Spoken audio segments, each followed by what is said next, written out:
Hey, what's up everybody? This is Jiu-Jitsu Boy coming at you with another episode of Dark Souls 2 PvP. This time, we are just commentating on some random matches here. In this case, I'm using the Santir Spear, and there's a few different things I would like to talk about. And especially since the game's been out for a good bit of time now. I'm using the Resonant weapon on the Santir Spear and just trying it out. I haven't used the Santir Spear a lot. It's a pretty good weapon. I don't like it quite as good as the katana, but it definitely has some hitting power if you connect with it.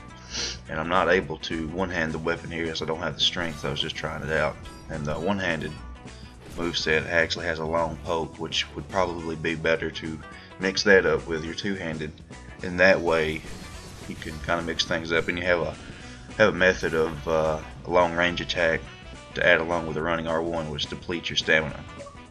Now, I have a lot of people asking me what build do I use, and different videos that I've had, and this is pretty much the same build, but it's tweaked quite a bit from the video I made with the Buff Chaos Blade video, and when I say tweaked, I mean it's more minimaxed, it's more efficient and what I want to do. And if you noticed, I don't have any spells equipped. I don't use any spells. There's no hot shot magic, mainly because magic just not very good in my opinion, because of the fact that most of the spells are really telegraphic, and most of the spells are very easy to roll away from, and you will rarely ever see me die to magic. And it's not even that, I mean, if it wasn't easy to roll away from, you can get these shields and you can imbue them, and you can make them pretty much immune to each element. So if you wanted to, say you was a strength build, and let's say you had whatever weapon in your right hand, then in your 3 slots in your left, you could have, a shield that's immune to magic, a shield that's immune to lightning, and a shield that's immune to dark, or whatever. And you really wouldn't even need one for fire, because the spells are so horrible. Even Forbidden Sun, pretty easy to avoid. And the only thing that gets you with some of the dark magic, some of it's kind of laggy a little bit sometimes, but most cases I can roll through it. And anyways, back to the build. At the beginning of the video, I was using, a pretty much minimax setup based off the Chaos Blade, which is what I've always done. And the reason I base my stats off the Chaos Blade, in my opinion, is the best weapon in the game, for PvP at least, in my opinion. And so you would go 12 strength, 25 dex with that weapon. Now, that also gives me the ability to try out other weapons, because I can two-hand. I may not be able to one-hand them, but I can two-hand them and through the moveset and play around with them. And if it's something that I would want to remake my build on, I could with a soul vessel. So there's your stats for that. Then I always go 50 vigor. I mean, I've always got to have that max amount of health for I mean, it's not the max amount of health, but it's really where you get the most health before it really starts dropping off. So I've always got to have that. Now, in the past, I've went with 20 endurance, which a lot of people say that's enough, and for the most part it is, but you will run into some situations where it's not enough. And then I went 20 adaptability. Well, I have recently redone my build, and this is the build I'm playing on now. As you see in this video, my stamina's more. I recently upped my endurance to 50, lowered my adaptability to 6, just to play around with some stuff, just to test the iframes. And I can tell you, I can't really tell the difference, honestly. And they say, you get iframes and stuff, and you probably do. And I've seen the video that Meryl had, but is it noticeable? Is the not to me. And I'm rolling through magic the same as I was, roll backstabbing, and I can't really tell. Honestly, I can't really tell. But that's what the point of trying different stuff is, I guess. If I find a situation where I can't roll out of anything one day, then I may go ahead and pop some more points into it, adaptability. And I've had my setup that I was using before the one with 20 adaptability. I was actually using 37 adaptability and had 110 agility, And you know, I thought I was something then, but until I went back down to 6, and I really was like, you know, I'm still rolling through stuff. I just don't know if it's because we've gotten better at doing it or whatever the case is. But watch this guy backstab me right here. He does about no damage from that backstab. So I don't know what his deal is there, if he's using an unupgraded weapon or if that weapon just sucks for backstab damage, because it seems like his running R1 or his regular R1 did more damage there. So as you see in this video, I'm using a variety of different armor sets, and here's something that has gone along with the evolution of my build as well.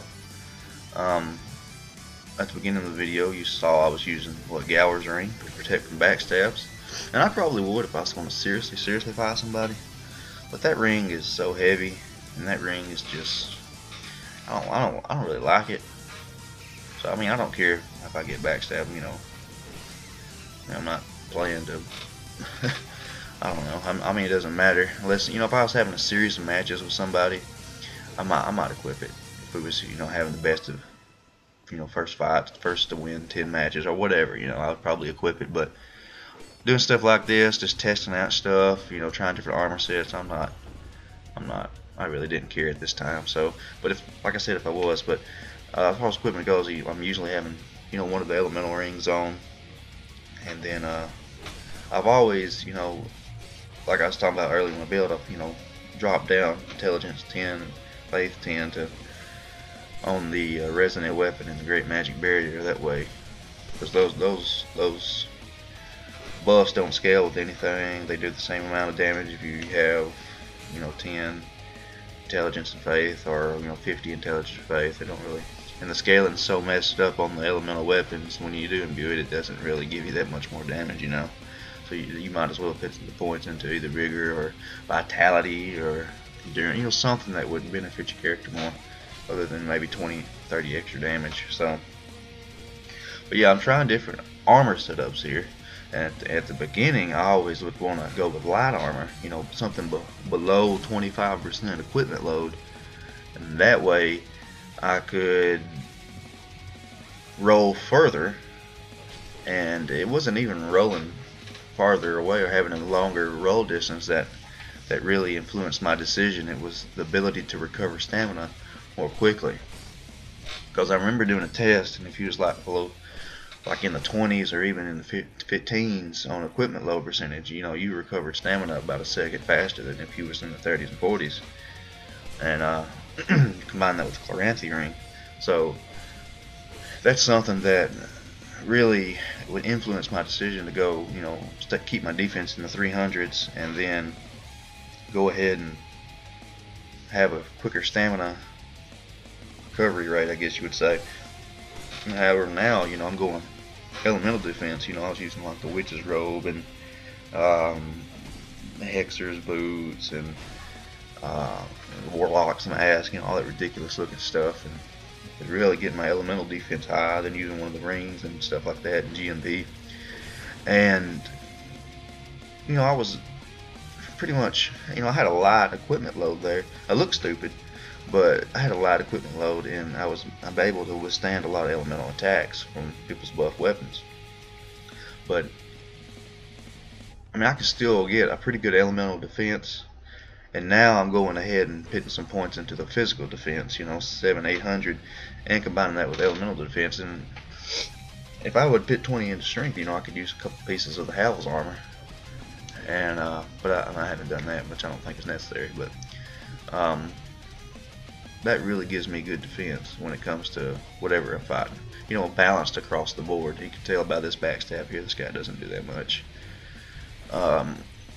So you've got balanced elemental defenses across the board, and then you got balanced physical defenses across the board, and then you really things don't hurt as much as what people say they do. You know, at first people were like complaining about how much damage everything did. Really, they don't do that much damage if you have your defenses set up correctly. You know, and I hate that I use GMB every match, but I mean, you got to, because buffs are the thing in this game. You can get buffs early on, and the stat requirements are not that. especially with spices, the stat requirements are pretty much nothing. And elemental weapons, all you got to have is the base stats to use them. So with everybody throwing different elements at you, that's why it's so important to have good elemental defense. And it's pretty much the dex scaling weapons don't do much damage at all. Really, so some strength weapons that might do. That's where I guess you would need some physical defense. But that's pretty much it, guys. I mean, this is my build I'm using right now.